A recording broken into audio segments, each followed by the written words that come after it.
Chers amis, les actes pédophiles, ces crimes si graves, brisent l'innocence et l'intégrité d'enfants et de jeunes. 130 évêques rassemblés pour une messe de pardon.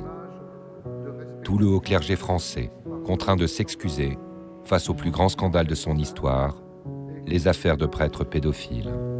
Il nous faut sortir du trop long silence coupable de l'Église et de la société et entendre les souffrances des victimes.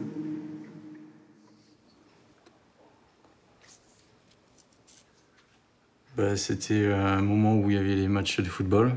J'avais des copains et on se réunissait tous chez lui pour le match de football, quoi. Et puis selon les jours, soit c'était moi, soit c'était un autre. Et le jour où c'était moi, en fait, j'étais allongé à côté de lui. Et je dormais déjà. Et il a pris ma main et il l'a mis sur son sexe. Et ça a commencé comme ça. Il n'y a pas eu que fellation. Et c'est toujours aussi dur d'en parler.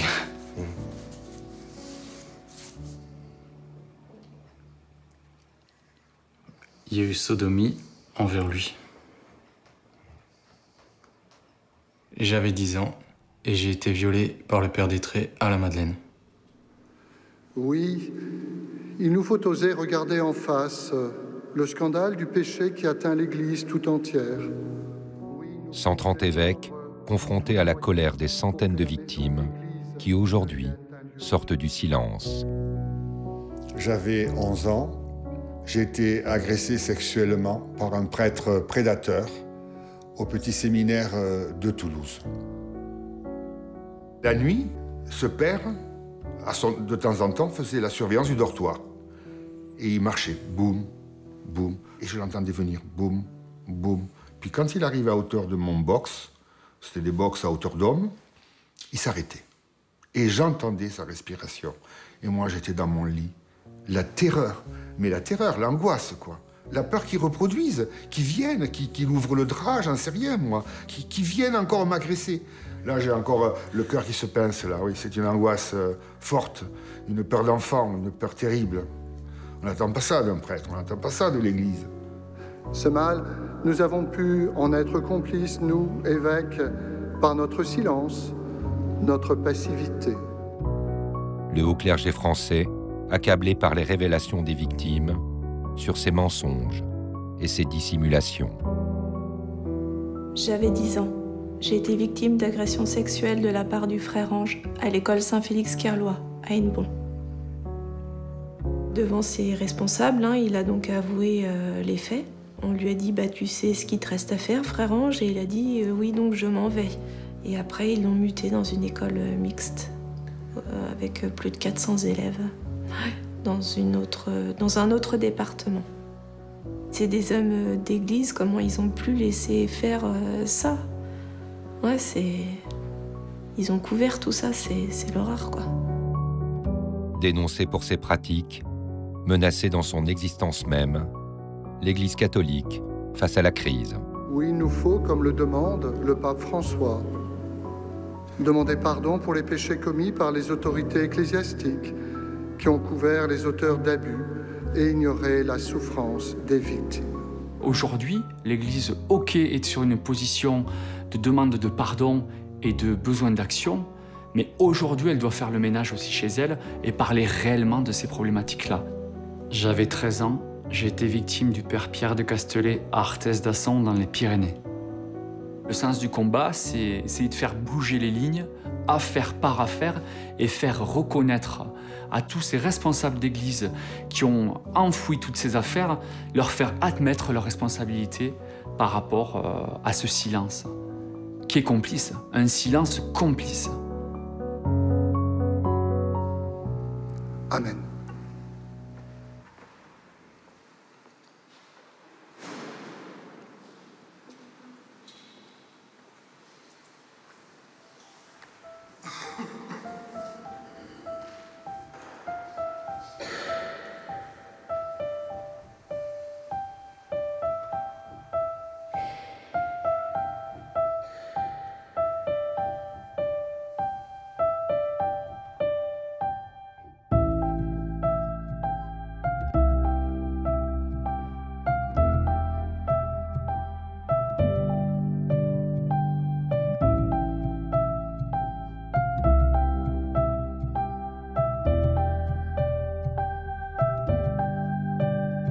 Enfants, ils disent avoir été abusés par un prêtre pédophile. Aujourd'hui, ils sortent du silence.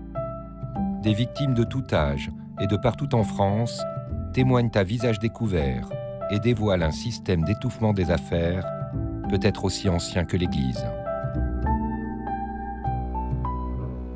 Tous parlent grâce à Bertrand, François et Alexandre. Les 3 Lyonnais qui ont fait exploser le scandale en France en 2016. Jusque-là, des affaires de prêtres soupçonnés de pédophilie émergeaient au fil des années, mais semblaient chaque fois des cas isolés, sans que le système d'étouffement n'apparaisse. Jusqu'à l'affaire Prénat. Bernard Prénat, ce prêtre lyonnais accusé en 2016 d'avoir abusé sexuellement de plus de 80 scouts. L'affaire pédophile de trop, qui fait vaciller l'Église de France.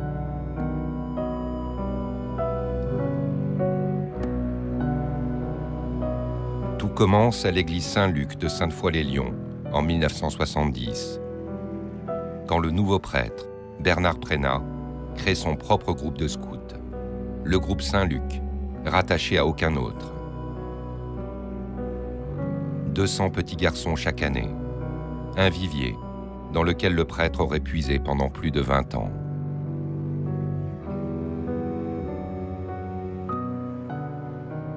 L'un de ses premiers scouts est Christian, en 1973. J'avais environ 12 ans. J'ai été violé par le père Prénat à Sainte-Foy-les-Lyons. Ça s'est passé au cours d'un camp.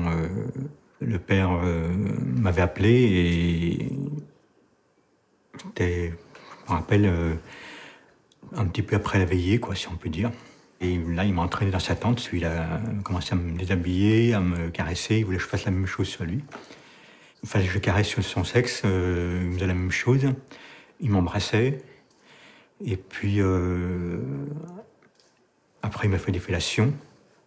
Il fallait que je fasse... il m'a tiré sa tête vers lui et il fallait que je fasse la même chose. J'étais comme, si on peut dire, un robot, si on peut dire. J'avais plus de... Je pouvais plus répondre ni quoi que ce soit. J'obéissais à ses ordres, si on peut dire.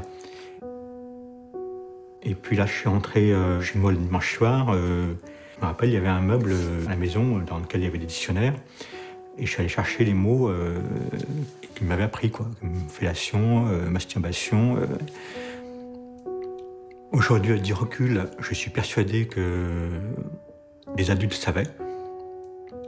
Mais non, rien fait et rien dit par respect pour l'Église. Pour l'Église, en fait, il ne faut pas entacher l'Église, quoi. La crainte qu'inspire l'Église. Meilleure façon pour le prêtre d'imposer le silence. Christian se tait et aurait subi le père Prénat pendant encore 4 ans. En 1980, c'est au tour de Bertrand. J'avais 9 ans, j'ai été abusé par le père Bernard Prénat à Sainte-Foy-les-Lyons. En fait, l'idée, c'était comment échapper au père Prénat. Donc se faire petit, se faire transparent, disparaître dans le fond du décor. Finalement, on était tous à faire de la figuration, à se dire pourvu que ce soit pas moi, quoi, en fait. On a tous ce souvenir commun qu'on n'a pas inventé a posteriori de quelqu'un qui était gros, gras, au sens suant, qui avait une haleine particulière, une odeur particulière et qui fumait le cigarios. Donc en tant qu'enfant, à 8-9 ans, c'était absolument horrible cette odeur de cigare froid mélangé de la sueur. Il me serrait très fort contre lui, ses mains, je les sentais dans mon dos, elles descendaient, j'avais une ceinture, donc il mettait les mains sous la ceinture. Il me prenait mes mains pour faire la même chose autour de lui, mais en fait, et puis il me serrait, mais vraiment à étouffer en fait. Bertrand, avec ses mots d'enfant, parvient alors à alerter sa mère. Elle l'a compris, je lui ai dit, je ne sais pas exactement, mais elle l'a su. Et donc elle est allée s'en plaindre auprès du supérieur immédiat du père Prénat, qui s'appelait le père Plaquet, qui lui a fait venir Prénat chez moi. En fait, il l'a envoyé pour qu'il aille s'excuser. Autre époque, hein, quand même. Donc ma mère l'a reçu. Moi, j'étais présent, donc elle m'a envoyé dans ma chambre. Et elle s'est retrouvée seule à seule avec lui dans la cuisine. Et lui apparemment, le ton est monté. Je me souviens très bien qu'il y a eu une esclandre. Et il se serait excusé en disant que plus jamais ça n'arriverait. Ma mère a dû dire « dont acte » et s'en est restée là. Pour moi, en tout cas. Étouffer l'affaire dans la grande famille de l'Église. Une solution discrète, mais qui laisse le père Prénat à la tête de ses scouts. où il aurait encore sévi 10 longues années. Parmi ces nouveaux scouts, Pierre-Emmanuel, en 1988. J'avais 8 ans et demi quand le père Bernard Prénat a commencé à abuser de moi jusqu'à mes 10 ans passés à Sainte-Foy-les-Lyons. Il m'emmène dans son bureau qui était situé un petit peu sous le clocher, donc on monte un escalier un peu sombre. J'étais pas très rassuré parce qu'on se retrouvait un peu à l'écart des gens, mais à cette époque-là, j'avais aucun doute, quoi. Je suis un prêtre, un chef, donc bon. Je rentre dans ce bureau et au moment où il ferme la porte, là, je sentis un homme vraiment focalisé sur moi. Et donc là, il commence à vous embrasser légèrement sur la bouche, très doucement. Il vous enlève la chemise du short. Ça a dû durer 5 ou 10 minutes, je ne saurais pas dire. C'était très traumatisant. Et puis la peur de vous heurter à l'église, tout simplement, à Dieu. Parce que, gamin, vous avez cette espèce d'image de la religion, de Dieu, qui pour vous est omniscient, omnipotent et partout, et qui risque de vous juger parce que vous allez à l'encontre d'un de ses prêtres. C'était un peu ça ce qui se passait dans ma tête, donc vous subissez, vous vous taisez, tout simplement. Mais je pense que pour tous les enfants, c'était la même chose.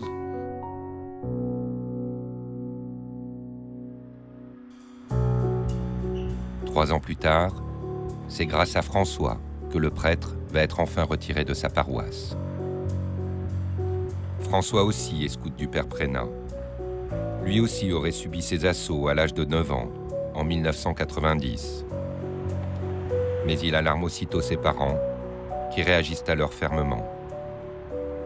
Je suis rentré chez moi, et puis voilà, en rentrant dans la cuisine, j'ai croisé mon frère, en lui disant « Moi, le père Prénat, il m'aime bien, et il m'a même embrassé sur la bouche. » Et je suis monté dans ma chambre, et puis 5 minutes après, j'ai vu débarquer mes parents, qui étaient terrorisés d'inquiétude. Ils m'ont expliqué que c'était pas normal, et qu'un n'importe quelle personne, adulte, ne pouvait pas faire ça avec des enfants.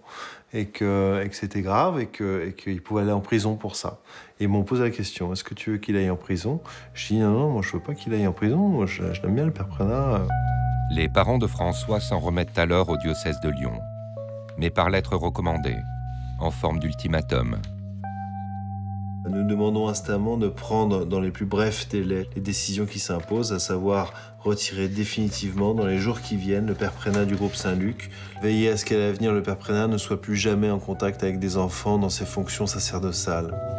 Ses parents appuient leur demande en menaçant de saisir la justice si rien n'est fait. Le cardinal de Courtrai, chef du diocèse, évite alors le scandale en retirant aussitôt le père Prénat de sa paroisse. Il l'oblige aussi à écrire une lettre d'excuse aux parents de François. Une lettre où le prêtre se plaint surtout de son renvoi. Vous savez que je n'ai jamais nié les faits qui me sont reprochés. Ils sont pour moi aussi une blessure profonde dans mon cœur de prêtre. Mais ce que je ne comprends pas, c'est qu'on me demande de quitter la paroisse dans les plus brefs délais, comme un voleur, après 20 ans de présence, où je n'ai tout de même pas fait que du mal. Exfiltré par le cardinal de Courtrai, Bernard Prénat quitte discrètement Sainte-Foy-les-Lyons en février 1991.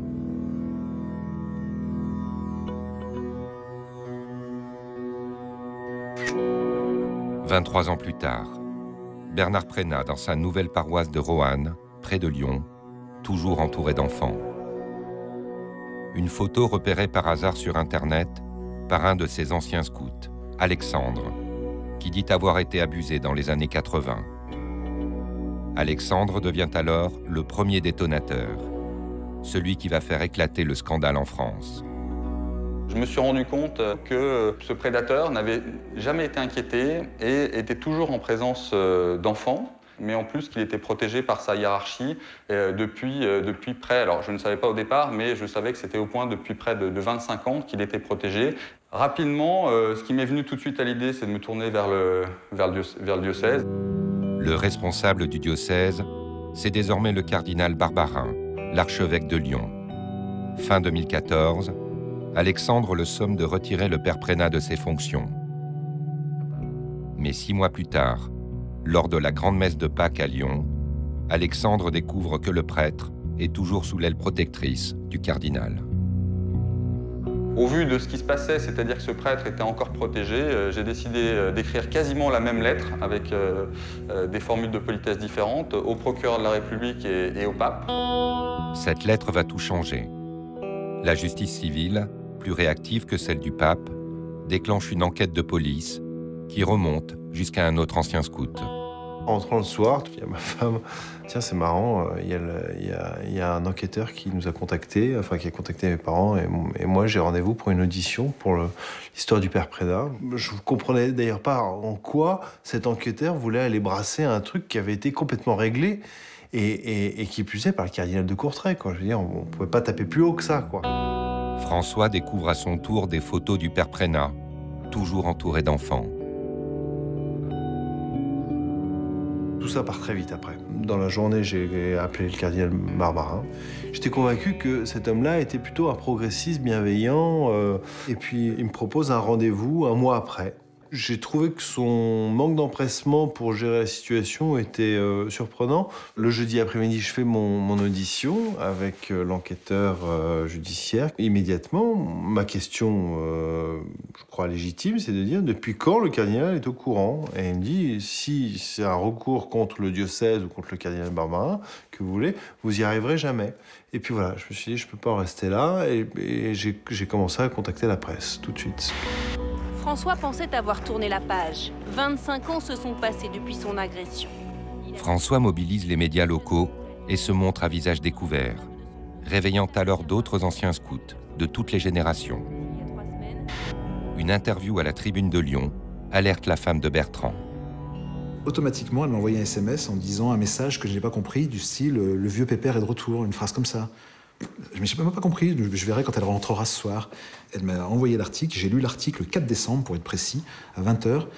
Il y avait en bas de page, un contact potentiel pour François Deveau, qui avait laissé une adresse mail, on pouvait le joindre, et un téléphone, donc je l'ai appelé aussi sec le 4 décembre au soir. Et le courant est très vite passé entre Bertrand et moi. On s'est rapidement dit qu'il y avait quand même beaucoup de victimes. Sur ce coup de fil, on s'est dit, mais le sol se dérobait en se disant, mais il doit y avoir des dizaines de victimes en fait. Et encore, je me suis dit, moi j'étais en scout en 80, mais ces scouts ils datent de 70. Donc pareil, si ça se trouve, on est en train de lever un lièvre énorme. Et on a passé les coups de fil un peu à l'improviste. Moi, j'appelais tout le monde, n'importe qui. J'ai des gens qui m'ont raccroché au nez. Et puis surtout, il y a eu des vraies perles où les gens disent « J'ai attendu ce coup de fil toute ma vie, en fait. » J'ai reçu un coup de téléphone de François Deveau. Et là, j'ai eu mon cerveau, ça a explosé, quoi. Je me suis dit, en parlant poliment, merde, c'est pas possible, je croyais que j'étais tout seul. Puis à force de secouer le cocotier, par relation, un jour j'ai quelqu'un qui m'a appelé et c'était Alexandre.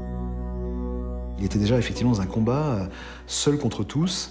Il accumulait des mails, des documents écrits, des photos, une sorte de dossier.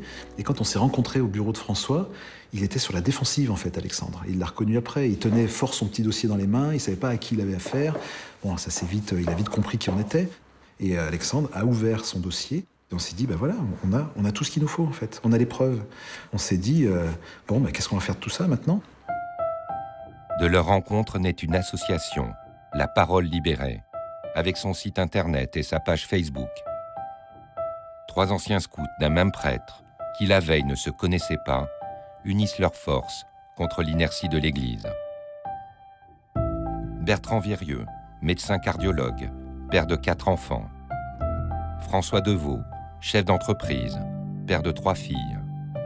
Alexandre Ezez, analyste financier, père de 5 enfants. Peut-être parce qu'on est des Trenta, des cadras, on a tout de suite utilisé les outils que nous avions à notre disposition. Il faut mettre tout en place pour que notre histoire soit connue et surtout provoquer l'indignation et s'attaquer à un système établi et surpuissant, puisque effectivement on avait vu que toutes ces victimes qui avaient de manière individuelle essayé de parler avaient été réduites au silence. À Lyon, La Parole Libérée s'attaque à une culture du secret aussi enracinée que l'Église. Depuis 2000 ans, des martyrs chrétiens aux prêtres ouvriers, la capitale des Gaules est un bastion du catholicisme. Ici, la puissance de l'institution, c'est le cardinal Barbarin. Le chef de diocèse accusé d'avoir continué à couvrir le père Preda. L'archevêque qui fuit les questions, malgré les premières révélations.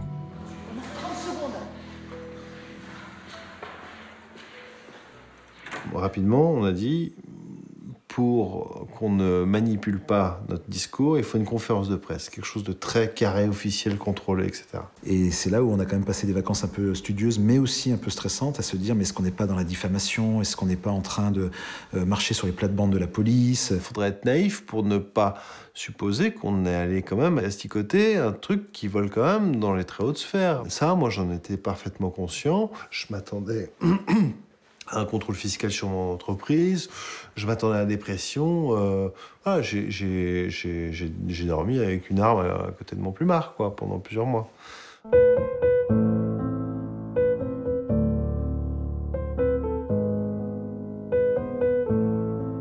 Bon, et ben bonjour à tous, merci d'être venus si nombreux. Très bonne année. La conférence de presse de la Parole libérée est un coup de tonnerre. Des voix s'élèvent haut et fort face au silence de l'Église. Un devoir de père de famille, un devoir d'homme, un devoir d'être humain. Pour la première fois en France, plusieurs personnes accusant un même prêtre de les avoir agressés s'affichent à visage découvert et saisissent la justice. La Parole libérée annonce qu'elle porte plainte contre Bernard Prénat pour agression sexuelle sur mineurs et en même temps contre Philippe Barbarin, archevêque de Lyon, pour non-dénonciation de faits pédophiles.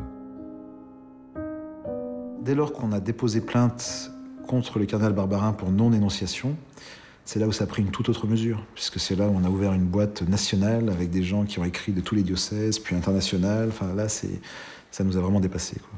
Je me suis retrouvé à faire des interviews par Skype avec des pays étrangers, avec la Russie, avec des dizaines de millions de téléspectateurs, ici, assis, en short, alors que mon fils peut jouer au foot derrière. Enfin, situation complètement, j'aurais jamais pu imaginer. 15 ans après avoir démarré à Boston, aux États-Unis, après l'Irlande, l'Australie, l'Allemagne, la Suisse, la Belgique, la vague du scandale des prêtres pédophiles éclabousse le clergé français à son tour.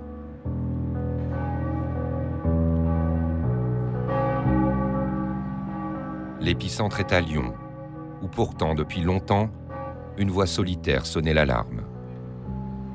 La voix de Christian Terrasse, catholique convaincu et journaliste critique.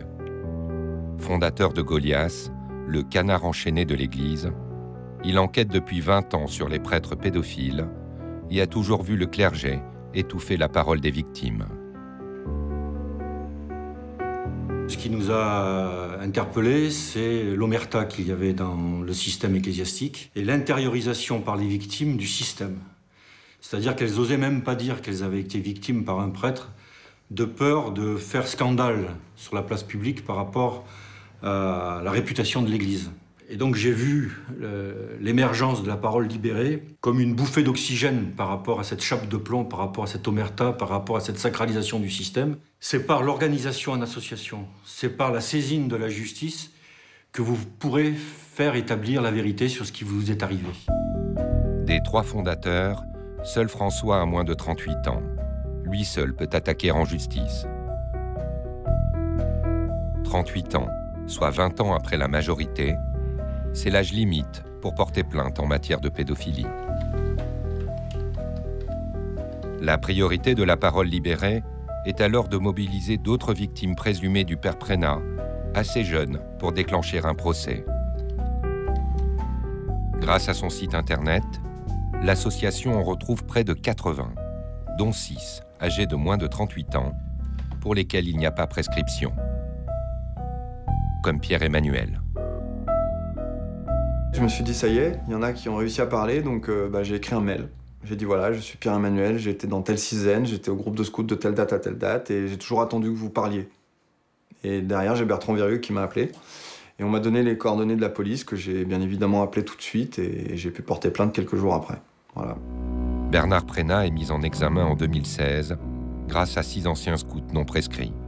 Son procès aura bien lieu. Le prêtre, qui refuse tout contact avec la presse, a reconnu les faits. Le site de l'association a un autre effet, plus puissant encore. En offrant un espace de parole inédit en France, il réveille des centaines de victimes, d'autres prêtres pédophiles. Il y avait pendant une période 10-15 messages par jour sur le forum.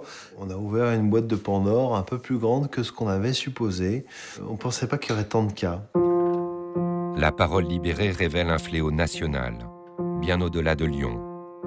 Des dizaines d'affaires, parfois très anciennes, s'éclairent d'un jour nouveau. Partout en France, des victimes sortent du silence. Victoria, Claudine, Patrick se réveillent trop âgés pour agir en justice. Mais il n'y a pas d'âge pour témoigner.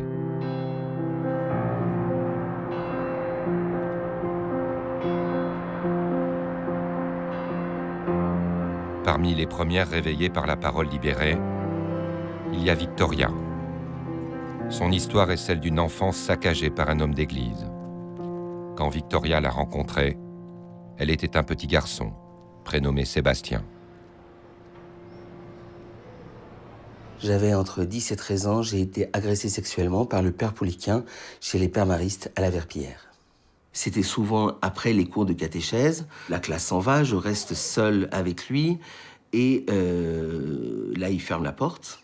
Très vite, il m'assoit sur lui et donc il rentre dans une intimité qui est de plus en plus grandissante jusqu'à ce qu'il ouvre le pantalon, jusqu'à ce qu'il ouvre le slip et qu'il mette les mains. Il se contente de masturber, de caresser, plutôt de malaxer, parce que caresser, c'est il met les mains dedans. Voilà, c'est un petit peu viandard, mais c'est ça. Ça a duré 3 ans. Le prêtre, je suis sûr que lui, il s'est pas posé la question de l'après. Mais l'après, il est énorme.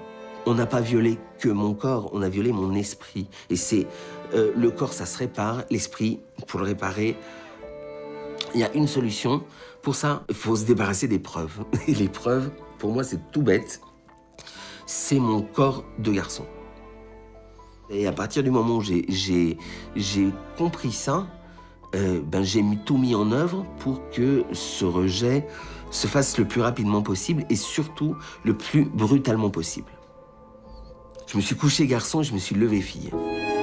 Et ça a été une résurrection. La transsexualité a sauvé ma vie parce que ça m'a permis de rejeter un corps qui avait été violé. Voilà. Le fait que j'ai voulu faire disparaître mon sexe d'homme, c'est au moins comme ça, on ne le touche pas. Le père Pouliquin et les autres, plus personne ne pourra toucher ce que j'ai été par le comment dire. On va arrêter. Parce que...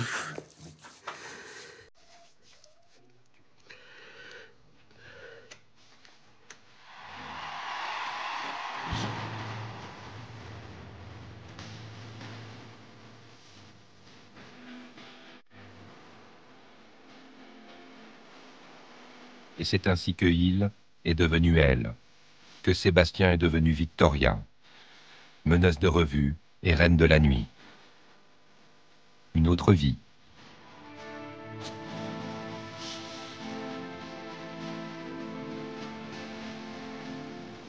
Le spectacle m'a permis, en fait, d'évacuer ce problème-là.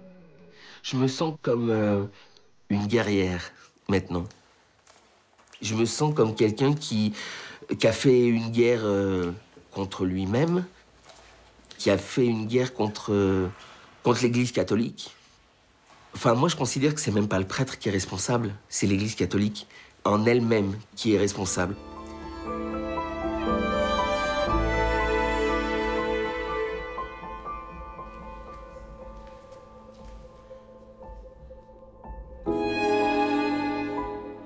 J'avais 14 ans. J'ai été abusée par le père Paul pendant un camp de mouvement eucharistique des jeunes en Auvergne. À la fin du camp, on était partis dans un trajet en bus. Paul s'est mis à côté de moi et pendant le trajet en bus, avait posé sa main sur ma cuisse. En me ramenant chez ma grand-mère, bon, il m'a embrassée sur la bouche. Et puis, toute l'année 74-75 jusqu'au camp 75, il y a eu, si vous voulez, pour moi, une initiation sexuelle. Vraiment une initiation sexuelle, progressive, mais en même temps assez rapide, presque méthodique. Il y a eu donc des contacts qui ont été jusqu'à une pénétration au doigt. L'emprise, elle est physique, mais elle est psychologique, elle est spirituelle. C'est comme un insecte qui serait pris dans une toile d'araignée, quoi. Une relation cachée qui dure toute une vie. Claudine se marie, elle élève ses enfants, mais reste sous l'emprise du père Paul pendant plus de 40 ans. L'apparition de la parole libérée est un déclic. Claudine met enfin des mots sur son histoire. Ce que je qualifie comme de la perversité aujourd'hui, c'est avoir été suffisamment malin pour me faire croire que j'avais le choix.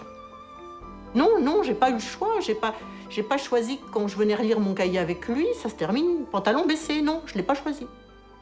Ça c'est sûr, maintenant je peux le clamer haut et fort. Mais je n'avais pas de mode d'emploi. Et puis il y a eu une émission de télé où il y a eu François Deveau. J'ai été vraiment estomaquée par leur courage. J'ai dit non les gars, chapeau. Il devenait clair que j'étais une victime. J'ai compris que j'étais pas responsable de ce qui m'était arrivé. Du coup, il fallait que ça se sache. J'avais 11 ans. J'ai été agressé sexuellement par un prêtre prédateur au petit séminaire de Toulouse. On avait un père spirituel. À l'époque, on appelait ça un directeur de conscience. À un moment donné, il me disait « Bon, je vais voir si tu es comme tout le monde. » Et il m'a mené devant un bidet. Et là, je baissais mon pantalon, ma culotte.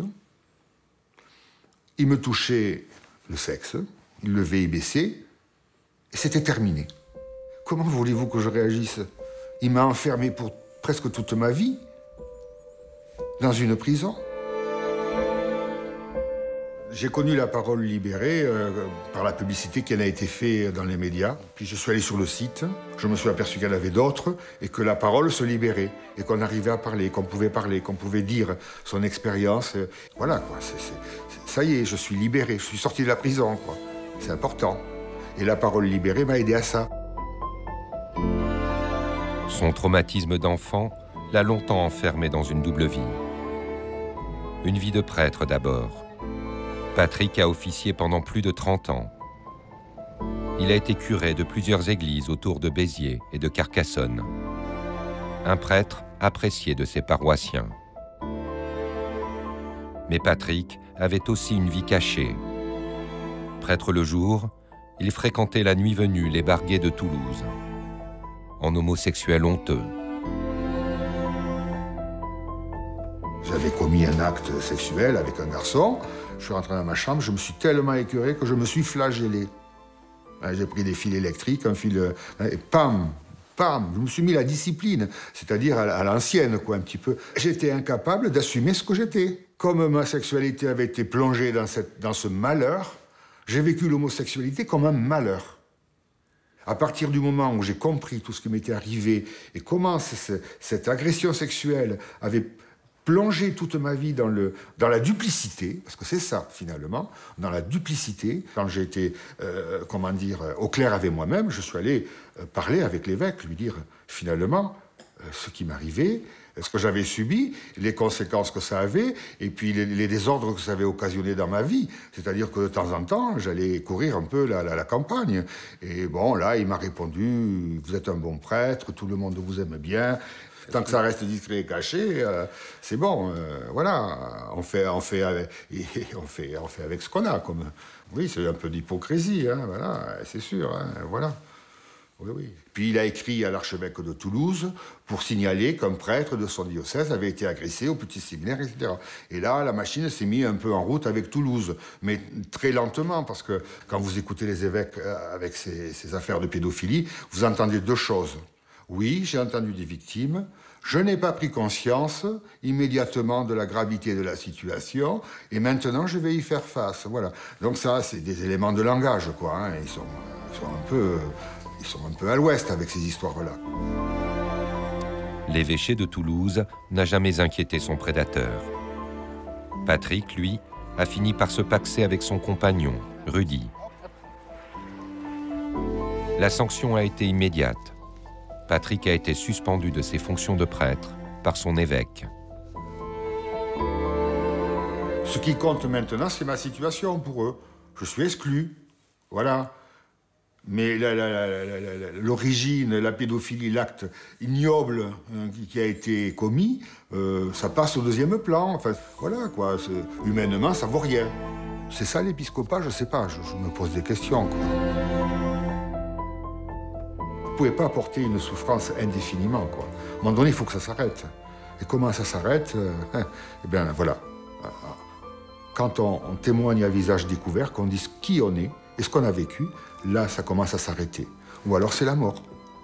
Ben, j'ai choisi la vie. Patrick, Claudine, Victoria. Sortis trop tard du silence pour éviter la prescription, mais sortis à temps pour soutenir le combat de la parole libérée. Un combat qui cible désormais les plus hauts responsables de l'Église.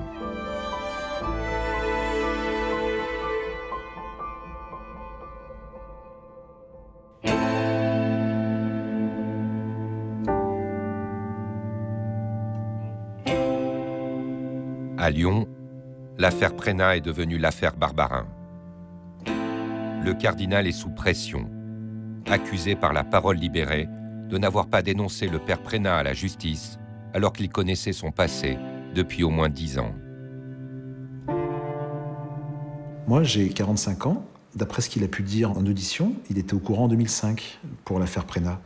Il y a 10 ans, j'étais pas prescrit. Il y a 10 ans, s'il avait mis le sujet sur la table d'un point de vue judiciaire, j'aurais pu prétendre à porter plainte contre le père Prénat. Et ça, on est 60 à 65 victimes concernées comme ça, en fait. Si ça, c'est pas une erreur de négligence, au minimum, d'avoir empêché à 65 victimes potentielles de régler leur compte avec leurs prédateurs, ben, je sais pas ce que c'est que la négligence. Entendu par les juges, pourchassé par les médias, le cardinal s'empêtre dans les dénégations. L'affaire Barbarin devient une affaire d'État. Le seul message que je puis faire passer en responsabilité, sans prendre sa place, sans me substituer à l'Église de France, sans prendre la place des juges, puisque une enquête est aujourd'hui ouverte, c'est de prendre ses responsabilités. Un appel à la démission que le pape François lui-même semble à son tour relayer.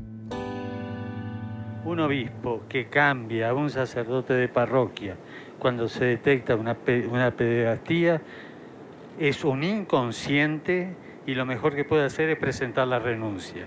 ¿Clarito? Sí. Bueno. Le cardinal Barbarin sort de son mutisme et donne une conférence de presse pour se défendre. Mais bien tard et bien mal. Pour ma part, je veux dire avec la plus grande force que bien sûr, jamais je n'ai couvert le moindre acte de pédophilie. Ça fait 17 ans que je suis évêque. Ça m'est arrivé 2 fois d'avoir connaissance de faits par une personne qui vient me le dire. Le cardinal Barbarin savait qu'il y avait un problème avec ce prêtre. Il était au courant dès le début des années 2000 et il commence à réagir sous la pression des événements 15 ans après. Là-dessus vient la question de faits anciens. Au détour d'une phrase maladroite, le cardinal dévoile sa stratégie de défense dans un lapsus dévastateur. Dramatique. Y a-t-il prescription ou pas? Prescription juridique, peut-être, le droit va le dire. La majorité des faits, grâce à Dieu, sont prescrits. Dieu merci, les faits sont prescrits. C'était une argutie pour pouvoir bouter en touche et se dédouaner d'une responsabilité historique. C'est-à-dire que les faits seraient prescrits, ça donnerait bonne conscience à l'Église pour pas s'interroger sur ses pratiques et sur son fonctionnement. Sauf que, faits prescrits ou pas prescrits, le cataclysme est là, quoi.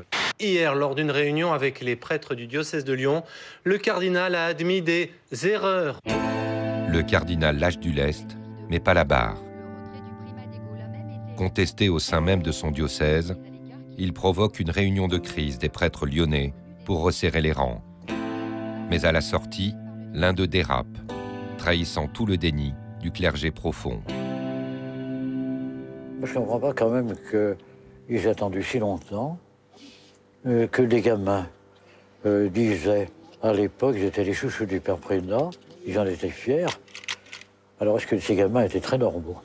C'est une question que je me pose. Être fier quand on se fait ploter, ça me paraît curieux quand même. Déstabilisé, le cardinal Barbarin est sauvé par le pape François, qui le reçoit au Vatican. Malgré sa déclaration sur la démission des évêques, le pape confirme publiquement son soutien à l'archevêque de Lyon.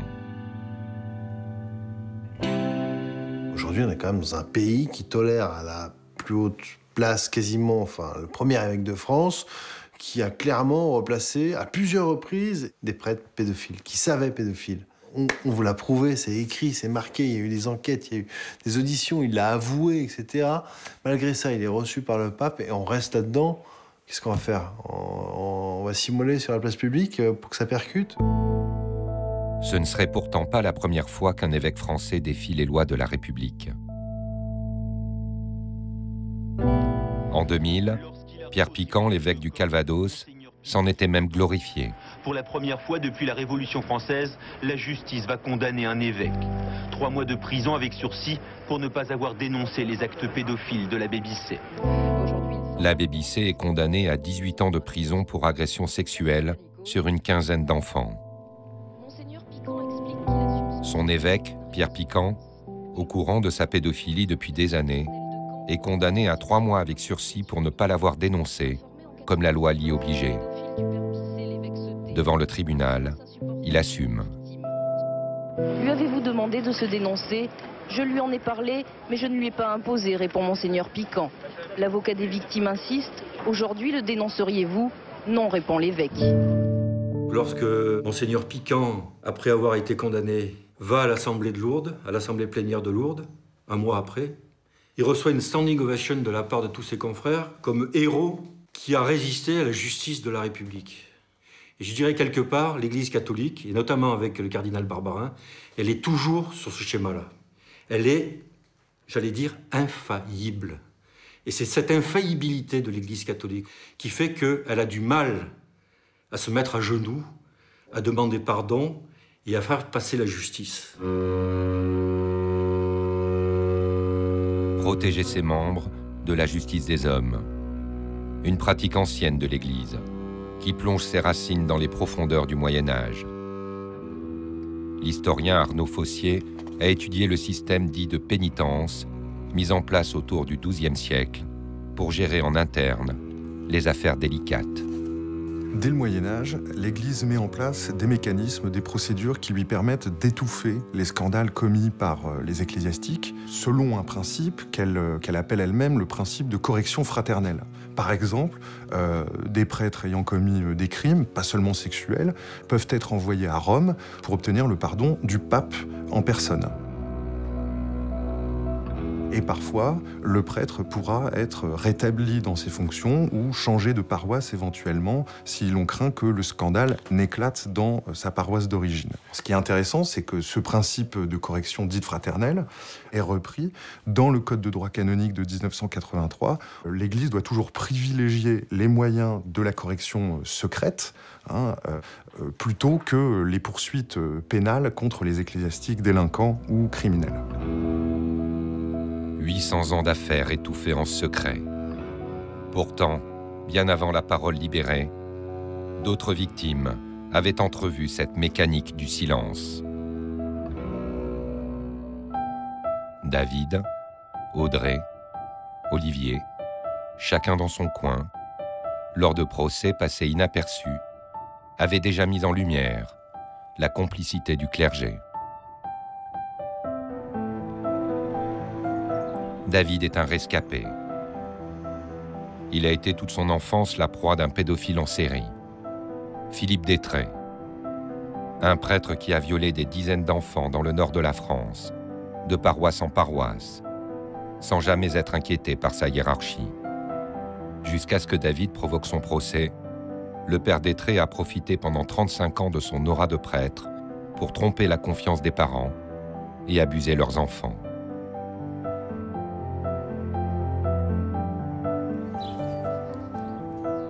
Il a fallu que David, devenu père de famille, fasse une tentative de suicide pour qu'il dépasse sa souffrance.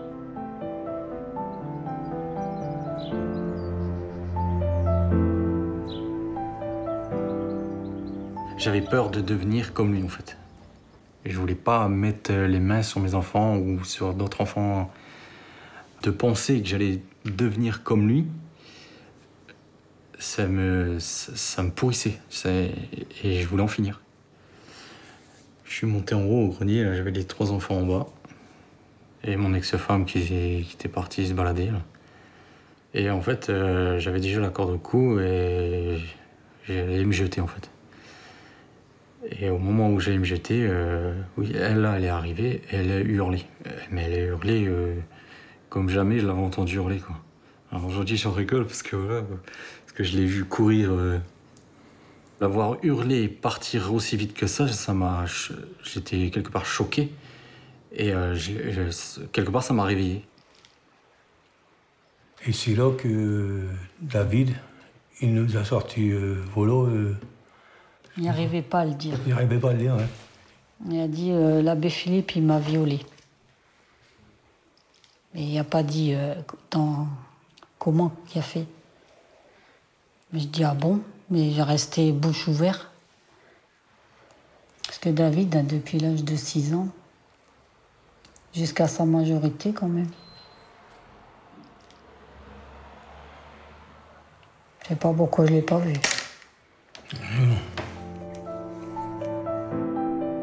Les parents de David dénoncent alors le prêtre à la gendarmerie de Dunkerque. Il s'appelle l'abbé Détré Philippe. Et oui, vous avez bien lu, connu partout comme un très grand prêtre, gentil, recueillant. Mais voilà derrière ce visage, innocent, se cache un pédophile.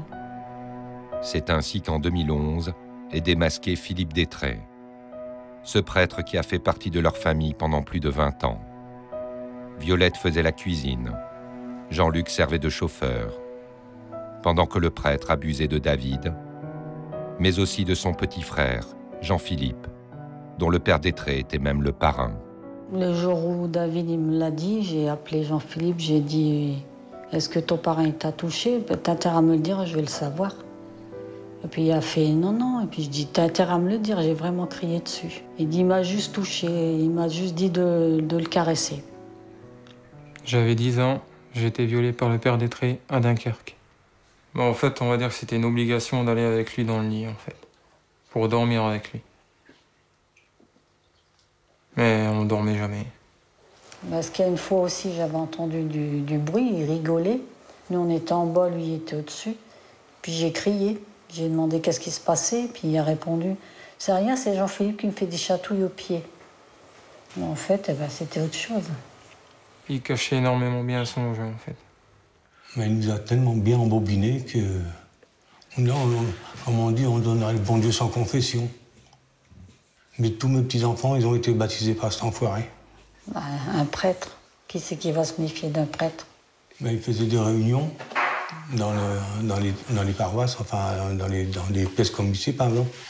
Et il demandait si on pouvait faire à manger, tout ça pour les prêtres. Comme ils étaient à 7 prêtres à peu près à Los, à Dunkerque.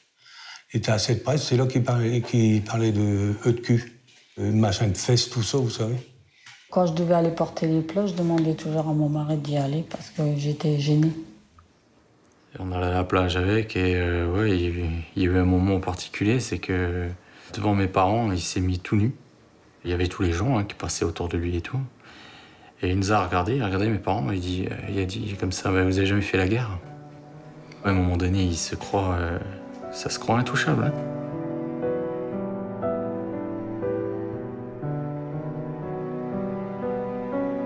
Le père Détré a trompé bien d'autres familles et fait bien d'autres victimes, plusieurs dizaines en 35 ans.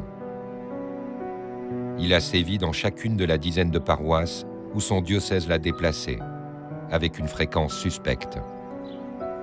Le Clos, le Berkem, il y a Feglos, Lonne-Plage, Gravelines, j'ai déménagé plein de fois. Il y a les curés, ils déménagent pas autant. Pour moi, ils le savaient. À chaque fois qu'il y a eu des déménagements, je pense que c'est parce qu'il y avait eu des doutes et ils ont fait un transfert. Ils le transféraient ailleurs. Ces doutes ne seront pas levés lors du procès. Philippe Détré, lui, est condamné à 18 ans de prison ferme. Une lourde peine. L'impunité prend fin, la souffrance reste infinie. La seule chose que je regrette par rapport à mon frère, c'est que ouais, je l'ai pas... Quelque part, je l'ai pas protégé. J'ai pas protégé mon frère. Il n'y a que lui qui a eu le courage d'en parler. Donc c'est Ouais, c'est notre sauveur. Il a ouvert la boîte du silence. Et ça nous a tous libérés.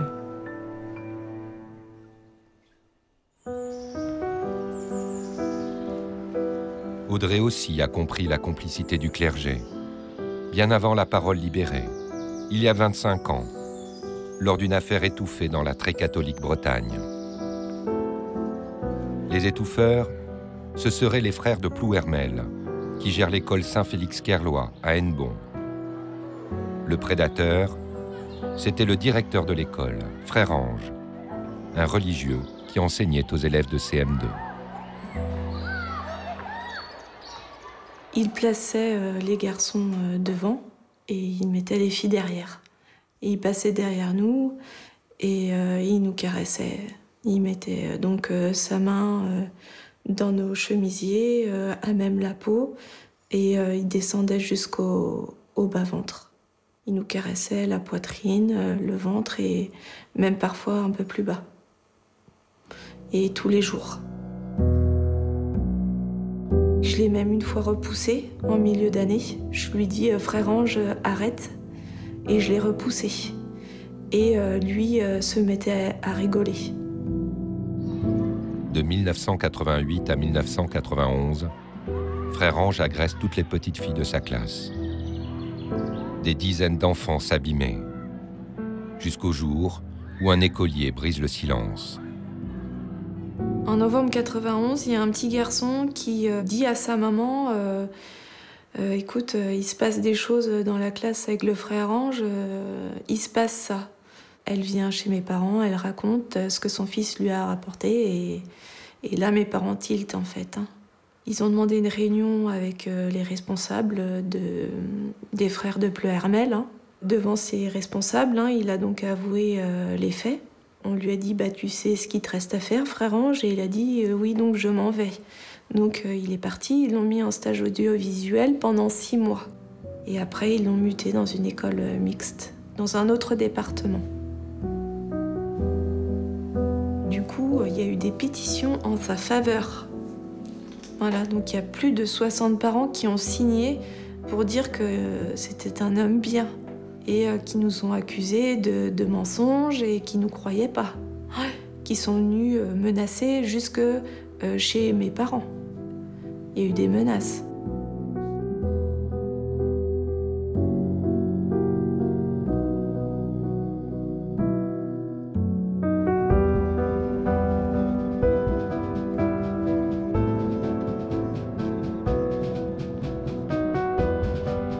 Le lendemain de la mise à l'écart du Frère Ange, ses supérieurs, les frères de Plouhermel, convoquent les parents d'Audrey au siège de leur congrégation pour qu'ils n'alertent pas la justice, pour qu'ils se taisent.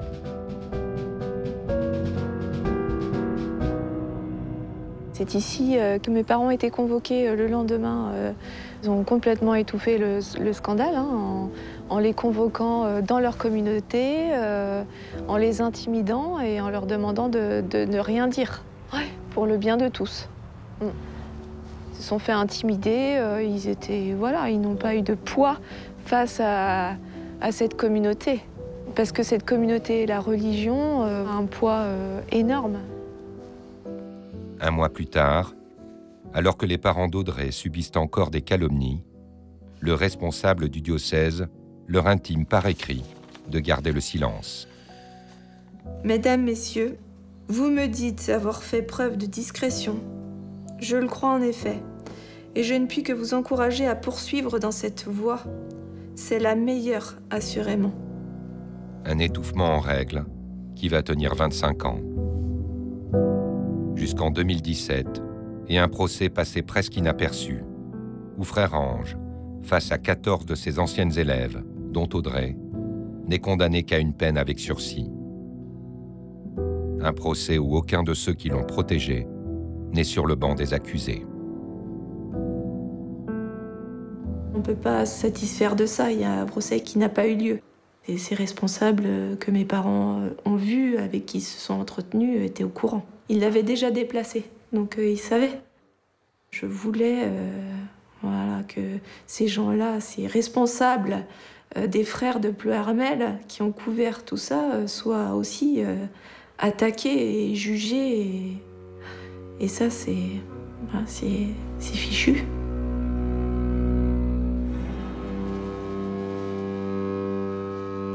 Ce système implacable, Olivier aussi l'a percé à jour, et même à 2 reprises. Ce catholique pratiquant dit avoir croisé 2 fois dans sa vie un prêtre agresseur. La première fois, c'était en 1993, lors d'un camp de vacances dans les Pyrénées, dirigé par un prêtre. Olivier avait 13 ans. Pierre de Castelet est un prêtre, et dès l'arrivée au camp, il a été très présent. Il est venu vers moi en me disant « Écoute, Olivier, je voulais voir certaines petites choses à éclaircir sur ta fiche médicale. » Donc il m'a fait venir dans son bureau, mais qui était aussi une chambre. C'est là que finalement, il m'a fait d'abord baisser le pantalon, puis le slip, et voilà, il a regardé, il a touché. Voilà. Et là, j'ai senti vraiment qu'il se passait quelque chose d'anormal. Et nous étions au tout début du camp, j'étais arrivé depuis à peine 1 heure. Le père de Castelet aurait fait encore plusieurs victimes avant d'être surpris en flagrant délit par une monitrice. Mais la machine du silence se met alors en marche. Le mouvement religieux qui organise ce camp dépêche en urgence son responsable national, François-Xavier Boca. À ce moment-là, donc, François-Xavier Boca décide de déplacer Pierre de Castelet, non pas dans son diocèse, mais dans un autre camp de jeunes. Et pour moi, je trouve ça, à l'époque du haut de mes 13 ans, je trouve ça totalement irresponsable et totalement aberrant. Et on le signifie d'ailleurs à nos animateurs, mais qui sont relativement impuissants par rapport à ça. Du coup, à l'époque, je n'en informe même pas mes parents, parce que j'ai un peu honte, je trouve ça un peu déplacé, et j'arrive chez moi et je fais comme si de rien n'était.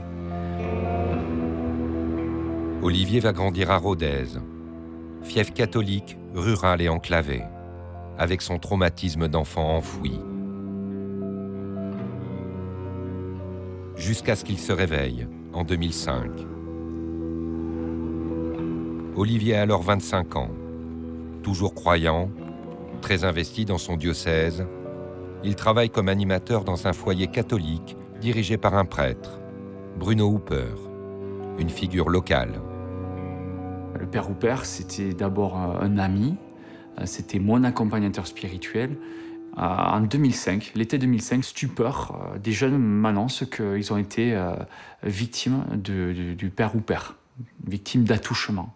Donc je les ai poussés à voir une assistante sociale qui a pu leur parler. Et à partir de là, ça a été dénoncé à la justice. Malgré ces dénégations, Bruno Hooper sera condamné en 2007 à 18 mois de prison avec sursis. Pour Olivier, cette confrontation avec ce prêtre prédateur est un déclencheur. Ça m'a renvoyé à ma propre histoire. Je me suis vu à la place de ces jeunes du foyer qui avaient été victimes, eux, et je me suis dit, mais qu'est devenu l'abbé de Castelet, celui qui avait commis ça sur nous à l'époque? Olivier se lance alors dans sa propre enquête. En cherchant sur Internet, il retrouve la trace du père de Castelet. Et de fil en aiguille, je découvre que l'abbé de Castelet est toujours au contact de jeunes, mais alors contact très actif puisqu'il était aumônier départemental des Scouts d'Europe du Loiret. Olivier découvre surtout que le prêtre est couvert depuis le début par son diocèse, celui d'Orléans, mis au courant dès 1993. 3 évêques successifs l'ont protégé alors qu'ils savaient qu'un dossier sur Pierre de Castelet existait au sein du diocèse. René Picandet, le premier évêque informé, laisse de Castelet en place et met dans la confidence son successeur, Gérard Daucourt.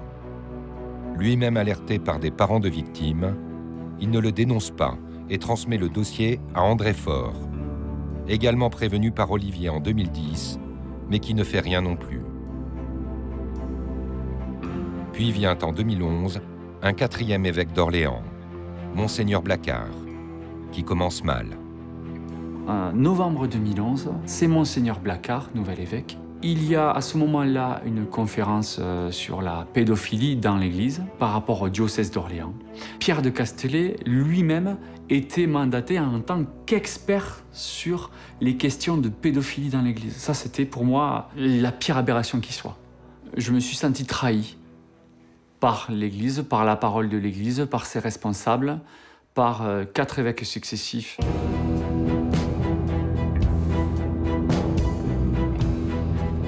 C'est un Olivier en colère qui se rend à Orléans en décembre 2011 pour demander des explications au nouvel évêque, Jacques Blacquart. Mais cet évêque va se distinguer de ses prédécesseurs en dénonçant aussitôt son prêtre. Ce qui s'est passé, c'est que Monseigneur Blacquart n'a pas attendu. Sans détour, il a fait ce qu'il fallait faire.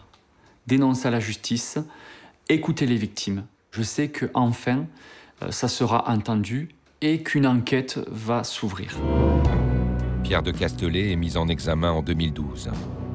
On découvre alors son étrange journal crypté, qu'il tenait déjà le 13 juillet 1993, quand Olivier dit avoir été agressé dans les Pyrénées. Le juge a demandé que ce journal soit déchiffré. Le prêtre refuse toute interview. Olivier, lui, sera partie civile au procès. Il le doit à Jacques Blacquart. Bonjour. Bonjour, ça va? L'évêque qui a su transgresser une certaine loi du silence.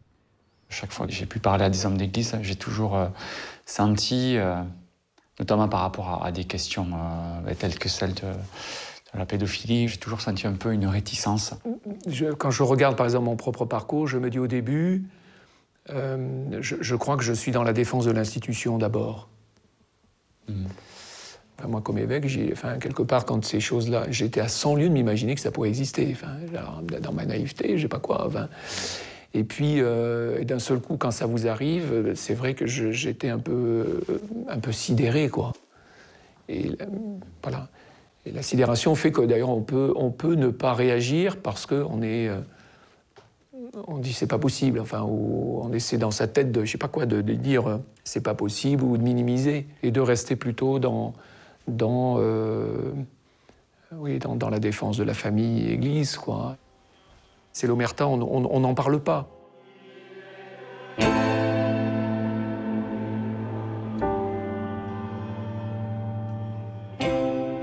Rompre la loi du silence. Ce qu'a fait Jacques Blacquart à Orléans, c'est ce que n'a pas fait Philippe Barbarin à Lyon. Le cardinal, qui n'a pas souhaité s'exprimer, préfère mettre en scène sa propre messe de pardon dans sa cathédrale Saint-Jean. Pardon de ne pas avoir sanctionné immédiatement un prêtre pour ses actes anciens, très graves et clairement indignes de son ministère. Pardon de mes erreurs de gouvernance qui ont occasionné un tel scandale.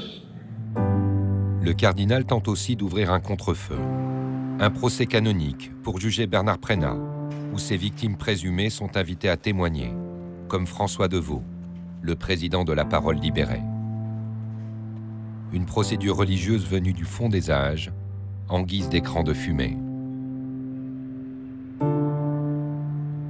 On peut s'interroger sur la potentialité d'une manœuvre du cardinal Barbarin pour retrouver une confiance perdue. Mais ça, c'est pas possible. Et ça, c'est ce que je leur ai dit. Un système où on fait de la diversion, où on fait semblant avec des manœuvres dilatoires, genre procès canonique, de vouloir donner un signe à l'opinion publique que l'Église fait quelque chose. Je crois que lorsqu'un système comme l'Église catholique arrive à un tel niveau, c'est-à-dire qu'à la perversion d'un prêtre se croise la perversion d'un système, eh bien on est vraiment dans ce que j'appelle une mafia. Mise sous pression par la Parole libérée, la Conférence des évêques de France sort de sa torpeur. Au plus fort de l'affaire Barbarin, l'Église essaye d'apporter des réponses. Le cardinal Philippe Barbarin a dit clairement son engagement et celui du diocèse à travailler loyalement avec la justice. Je tiens à l'assurer de notre prière et de notre amitié. Cette question douloureuse de l'attitude de l'Église face à la pédophilie a occupé une partie importante de notre travail ici même à Lourdes. Notre engagement est clair. La Conférence des évêques de France prend 2 mesures inédites. Elle annonce la création de cellules d'écoute pour les victimes dans tous les diocèses. Et elle nomme un monsieur pédophilie, Luc Crépy, président de la toute nouvelle cellule permanente de lutte contre la pédophilie. Je veux dire, l'Église se reconnaît coupable, et moi, comme évêque, je me reconnais coupable des manquements, des erreurs que font encore aujourd'hui certains responsables, soit de la vie religieuse, soit des évêques, quand on a transféré des religieux de poste en poste, quand on a transféré des prêtres, quand on a voulu préserver d'abord l'image de l'Église avant d'entendre les victimes, eh bien là, c'est grave. C'est grave. Alors, je dirais la première chose, laisser la place à l'écoute, à la rencontre des personnes victimes. Le chemin qui est relativement bref, depuis 1 an et demi, où on a mis un certain nombre de mesures en place avec toutes ces cellules d'écoute. Et puis je me suis dit, puisqu'ils sont tous en train de mettre en place des cellules d'écoute, il va bien en avoir une à Tours. Je pose ma question sur le site de l'évêché. Votre question est un spam à 80%. Il y avait le mot agression sexuelle. Donc ma question ne pouvait pas être reçue par le site déjà. Ça s'annonçait bien. Et j'interpelle le communicant du site. Celui qui s'occupe du site, puis je dis, voilà ce que j'ai. Moi, je veux poser une question, voilà ce que j'ai comme réponse. Spam. Est-ce que c'est... Bon, voilà ma question. L'important, c'est que ma question puisse arriver. Qu'en est-il de la cellule d'écoute aux victimes dans le diocèse? Il me dit, elle existe. Ah, très bien. Je lui dis, c'est bien. Je lui ai répondu quand même. Il dit, il pouvait rien, le pauvre gars, il est en service, il tient le site. Enfin, j'imagine que c'est un bénévole. Voilà, bon. Je dis, ça y est, celle-là, qu'est-ce qu'elle me veut? Je lui dis, c'est bien, mais si elle existe, comment voulez-vous qu'on la contacte si c'est pas marqué? Bon. Ce que je peux simplement vous dire, c'est que... Eh bien, depuis 2 ans, on essaye de faire vraiment avancer les choses. Bon, alors, c'est jamais assez, hein, mais je veux dire, on a malheureusement jamais fait autant. Voilà. Ces lenteurs et ces blocages persistent aussi au sommet de l'Église catholique. Face à un scandale devenu mondial, le pape François prône la tolérance zéro et veut prendre des initiatives concrètes. Il crée en 2014 une commission pontificale pour la protection des mineurs. Parmi ses membres, une victime, l'Irlandaise Mary Collins, abusée par un prêtre quand elle avait 12 ans.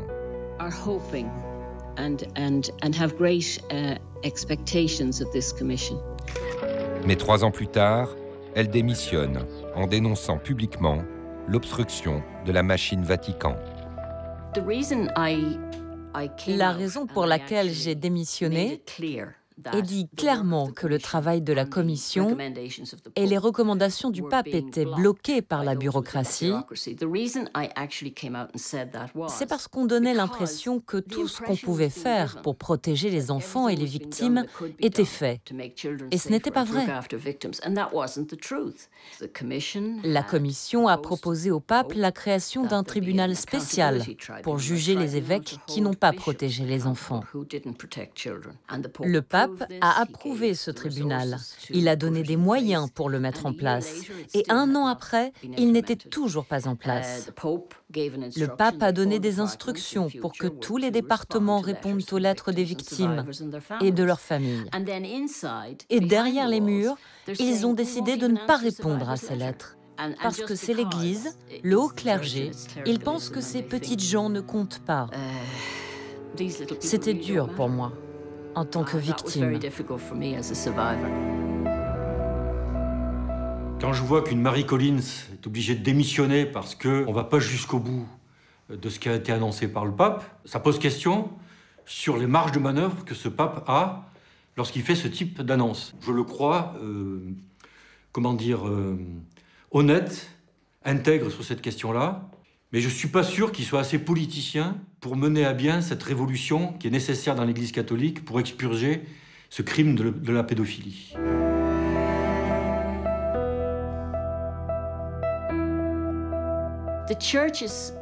À ce niveau-là, l'Église agit comme un parti politique. Ça n'a plus rien à voir avec la spiritualité ou la religion. C'est une organisation politique. Au sein du Vatican se joue une bataille politique avec des factions qui soutiennent le pape et d'autres qui le combattent. La bureaucratie est là depuis des siècles. Ils savent faire ce qu'ils veulent, quel que soit le désir du pape. Et ils veulent que rien ne change. Ils ont bloqué le travail de la commission, même ce que le pape avait approuvé, ils l'ont empêché. Je ne pouvais plus rester.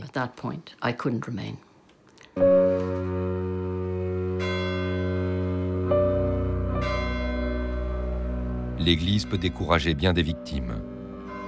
Bertrand, l'un des 3 fondateurs de la Parole libérée, a jeté l'éponge. Avec le sentiment du devoir accompli, mais usé par 2 années de bataille.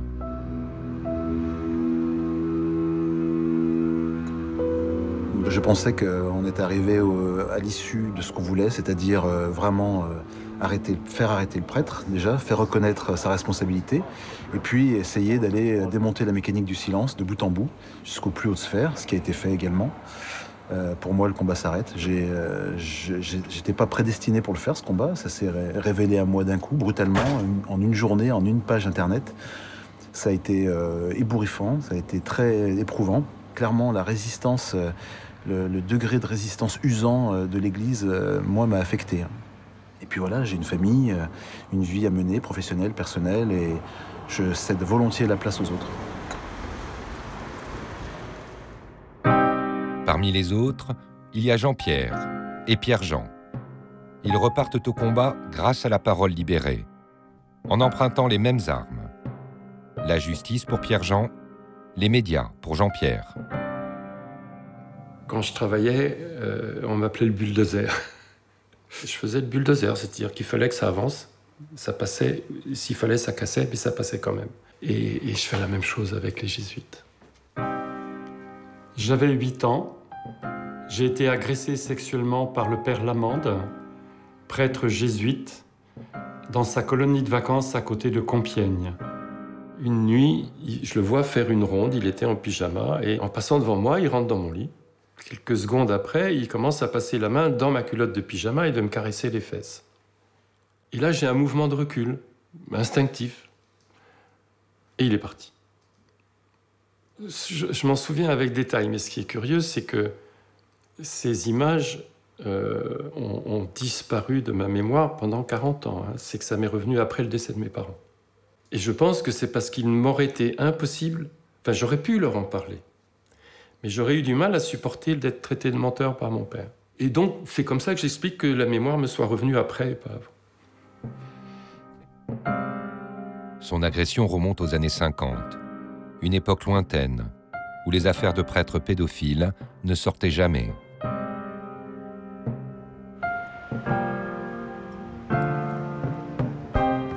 Quand il se réveille en 2010, son prédateur est mort depuis longtemps. Pour retrouver la preuve de ses méfaits, il retourne au prestigieux collège Saint-Louis de Gonzague, à Paris, où le père Lamande a officié plus de 30 ans. Jean-Pierre veut questionner ses responsables, les jésuites, une église dans l'église. Ma démarche, c'était, s'il y en avait eu d'autres, c'était vrai ce que je disais. Enfin, ça me confortait dans la réalité de ces images que je voyais. Donc j'avais besoin de savoir s'il y en avait d'autres. Et la réponse, ça a été, on ne va pas demander à d'autres, parce que même s'il y en a d'autres, il faut beaucoup mieux les laisser sans remuer cette histoire, parce qu'ils ont atteint, au bout de 50 ans, un certain équilibre, et il ne faut pas perturber leur équilibre. Bon, et là, j'étais scandalisé, parce que pour moi, c'est une non-réponse, c'est l'omerta, c'est on cache tout, surtout n'en parlons pas.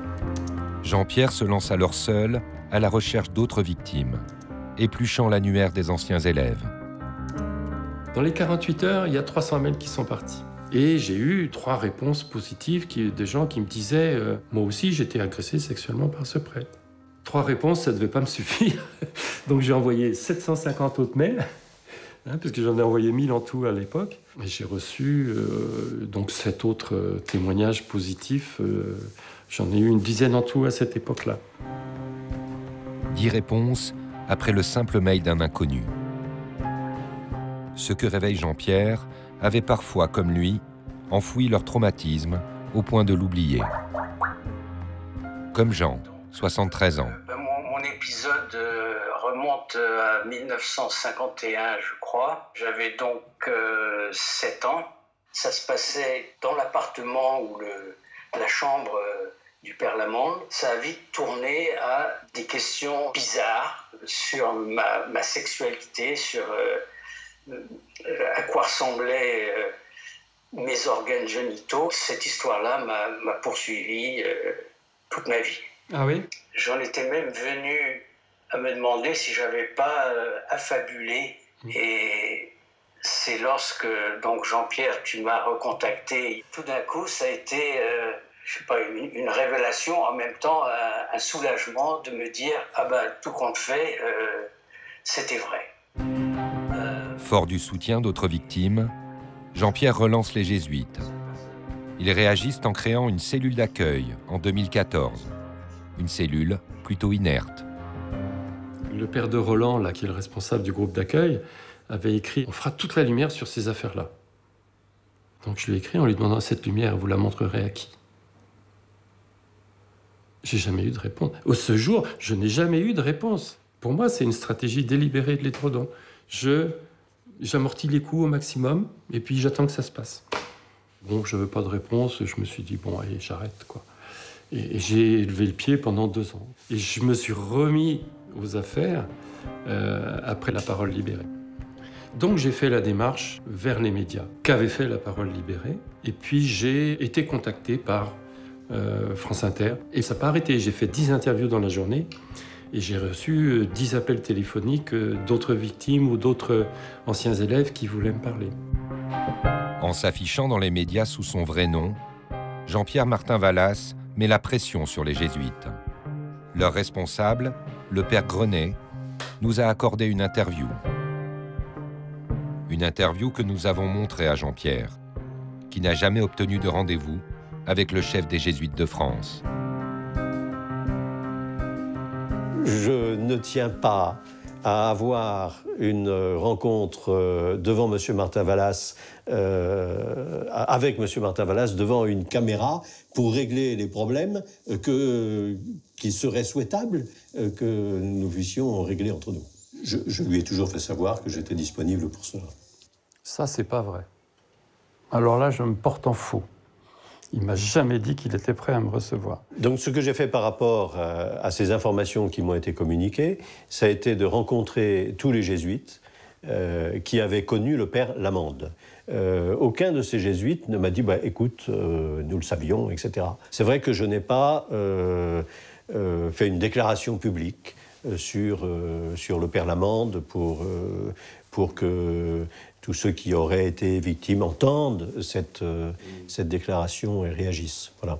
Pour moi, c'est de l'hypocrisie pure, parce que je dirais La Parole libérée, encore plus que moi, fait la preuve qu'il faut être proactif. Ils ont recueilli 400 témoignages de victimes. Donc ils se foutent de notre gueule, en fait, les jésuites, en disant ça. C'est David contre Goliath. Je suis le tout petit, ils sont nombreux, ils sont structurés, organisés, ils ont des moyens que j'ai pas. Mais ça me gêne pas, je continue mon truc, quoi.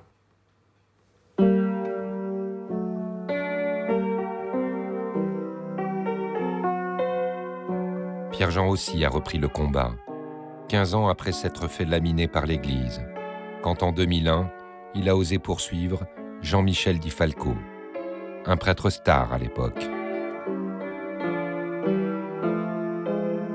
J'avais 12 ans, j'ai été violé par le père Di Falco à Paris. Il y a quelque chose de précis et flou.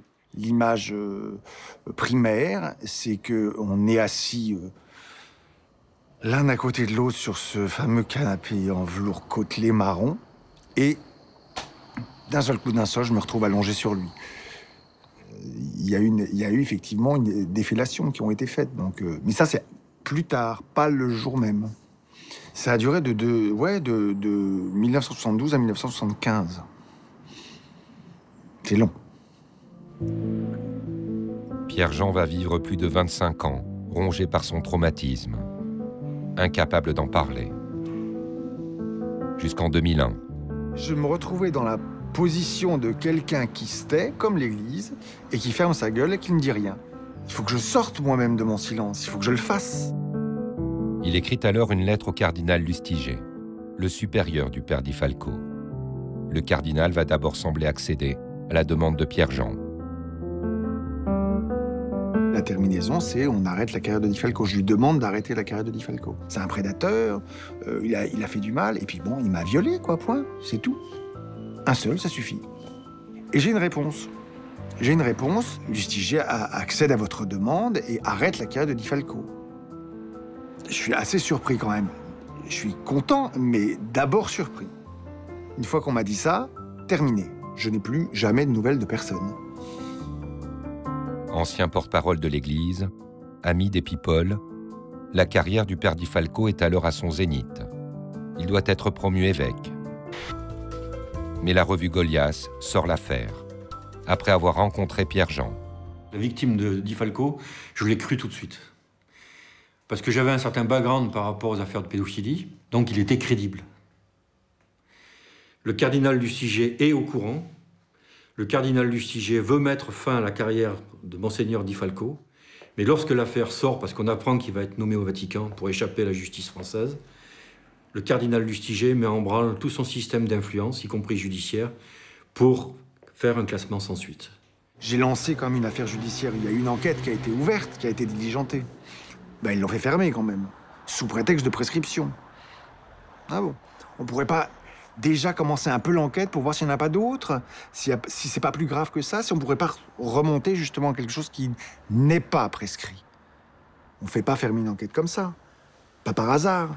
C'est qu'il doit y avoir d'autres choses, donc il y a des bras longs. Et ça va jusqu'à Bernadette Chirac, qui invite Di Falco à faire un Benedicite à l'Élysée. Mais ça vous assoit l'affaire. C'est fini.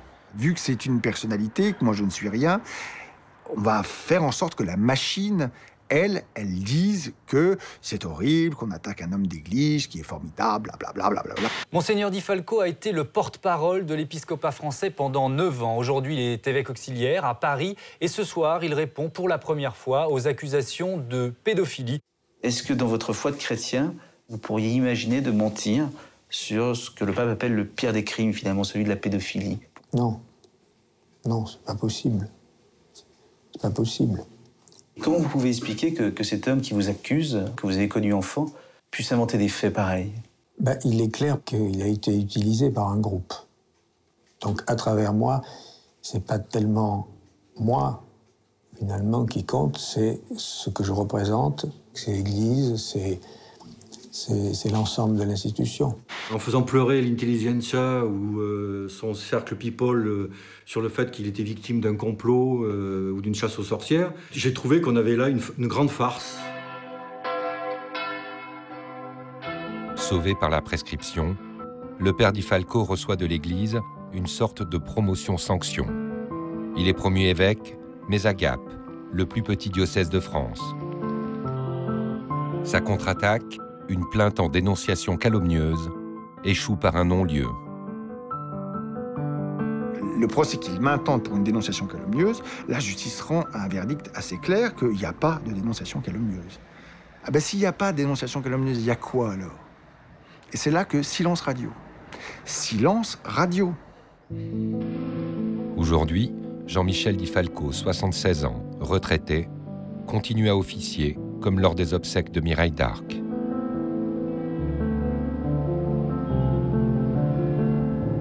Pierre-Jean, lui, découragé, s'est longtemps renfermé sur ses souffrances. Jusqu'en 2016 et l'apparition de la parole libérée. J'étais très content d'entendre que des gens s'étaient réunis, avaient organisé un site. Ça, c'était très très fort. Et après, je me suis pris un choc en deuxième retour, c'est tout est revenu. L'horreur, les prostrations,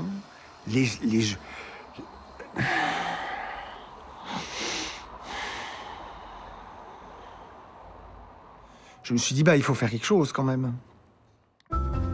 C'est ainsi que Pierre-Jean est reparti au combat. 15 ans après l'échec de la procédure pénale, il assigne au civil, avec le même avocat, Maître Moquet. Une action en dommages et intérêts. Le père Di Falco nie toujours les faits reprochés. Il y a 15 ans, nous sommes attaqués à une personne qui fait partie du Gotha parisien, qui a introduit dans les milieux politiques, dans un certain nombre de milieux médiatiques, auprès d'hommes d'affaires et de familles importantes qui détiennent le pouvoir. Et tous ces gens-là se sont mis en branle pour essayer de sauver leur ami Di Falco. Le substitut Talek me disait que c'était remonté jusqu'au ministère. Alors je ne sais pas si c'était le Premier ministre ou le ministère de la Justice, mais a voulu que cette affaire ne sorte pas, quoi. Voilà, aujourd'hui, je ne sais pas quelles sont les pressions qui pourront être faites. La différence aujourd'hui par rapport à il y a 15 ans, c'est que je sais à quoi m'en tenir. C'est la seule chose qui me reste pour pouvoir le condamner. C'est le civil. C'est une manière de montrer aux yeux du monde que cette personne-là a commis un crime. Sauf que c'est du civil, il n'ira pas en prison, c'est que de l'argent. Combien vaut mon préjudice? Combien vaut ma vie? En mars 2018, le tribunal de Paris a jugé que l'action civile de Pierre-Jean était également prescrite. Pierre-Jean a fait appel.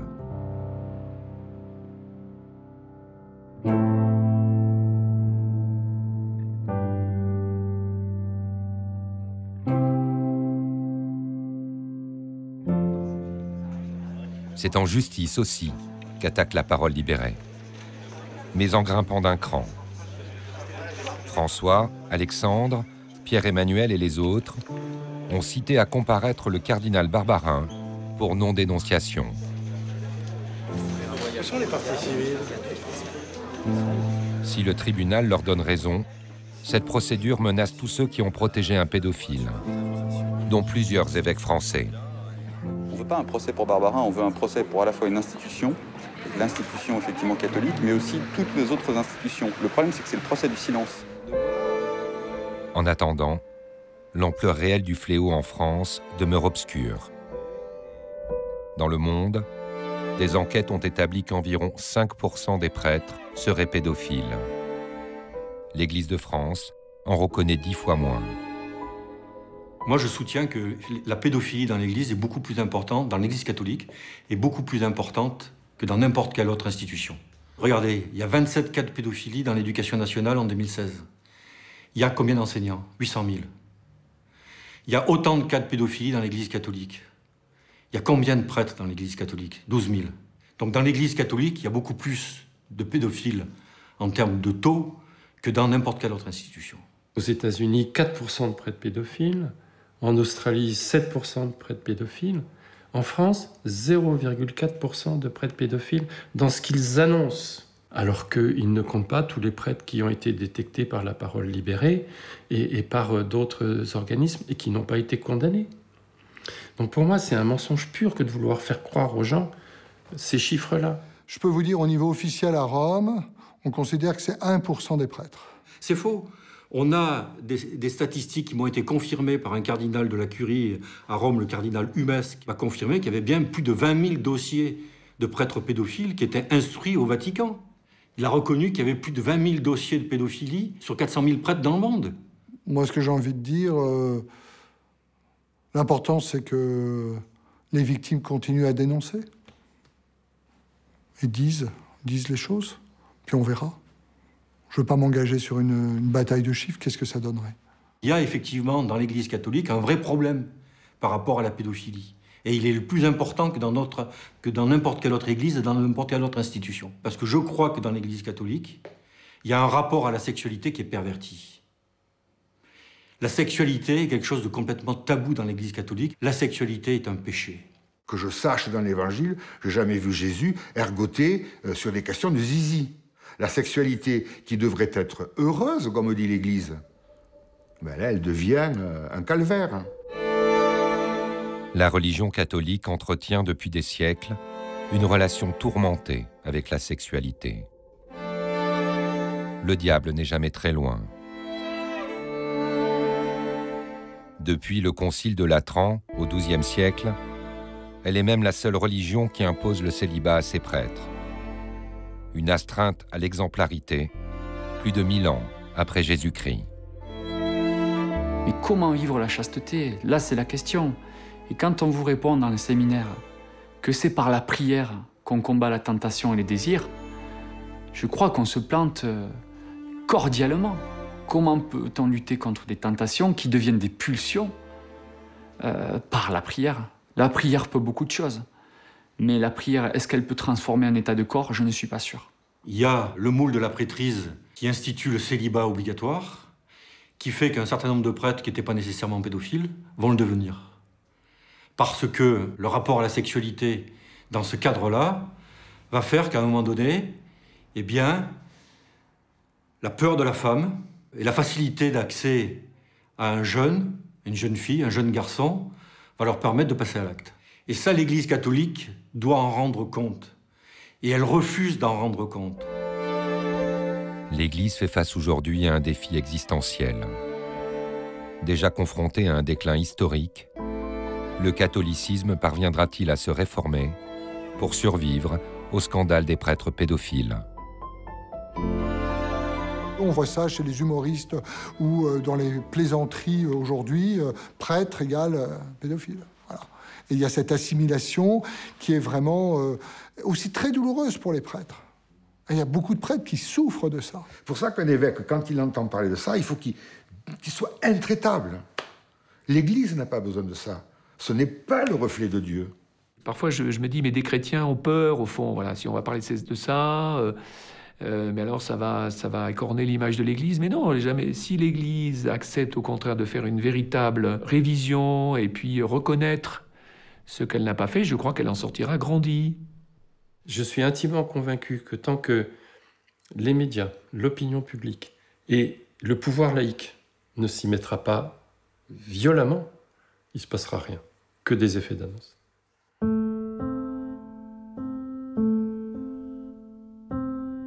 Parler, libérer sa parole, pour les autres et pour soi-même. Je suis content d'avoir parlé, oui. Je me sens bien plus libre. J'encourage les gens à parler. Il n'y a que ça qui va vous soigner. Faut pas avoir peur. Voilà, j'ai dit au grand jour ce qui m'a toujours perturbée et voilà. Et j'ai envie d'avancer maintenant. Je peux pas dire que je vivais avant, c'est pas possible, je survivais avant. Aujourd'hui, je vis. Assez apaisée et plutôt résolue à continuer le combat. Mais plus sereinement qu'à une époque, ça c'est sûr. Parce qu'on est moins seul. Voilà.